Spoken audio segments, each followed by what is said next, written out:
Welcome back, everyone. This is my friend, Jill Goodrich. She's with the Opportunity School. I wanted to bring her in to talk about kind of the importance of national accredited programs when it comes to researching early childhood programs, something that you guys have, well, Yeah. Jill.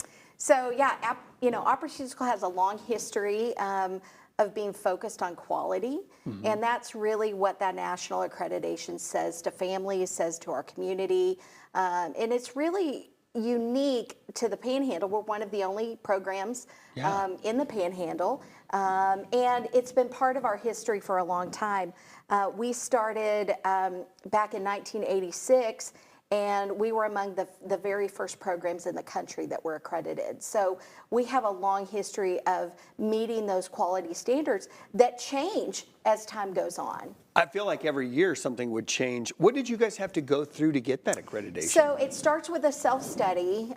There are 10 main standards, and then there are about 300 different criteria that we have to meet. And then each year we have an annual report that's due that we respond to questions about emerging criteria.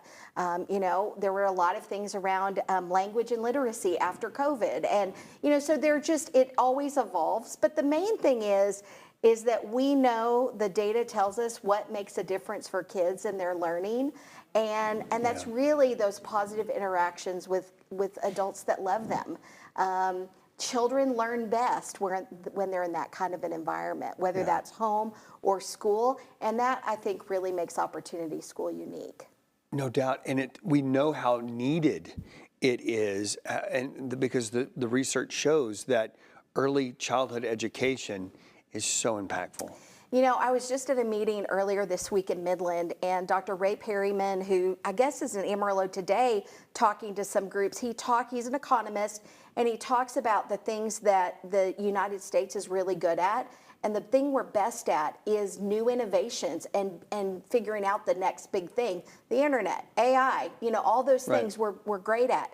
What we're not so good at is retraining our workforce. And so if we think about the workforce of the future, it's these kids. And so they need to be flexible and be able to be problem solvers and to be critical thinkers.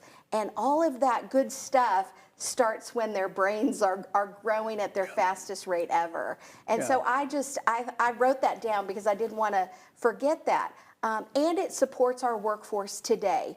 Parents that are working or going to school need to have a safe place for their child and a place where they know their child is learning and getting the very best care. What you guys continue to do is 100% remarkable. How do we know, or how do we get more information? If somebody's out there and was like, oh, I may have somebody, how do they reach out to you? So the best way is on our website. We have a button that families can press. They can call us. They can call one of our campuses. Come see us. Don't take my word for it. Don't take our website's word for it. Come see us, visit our campuses, and I think people notice the difference.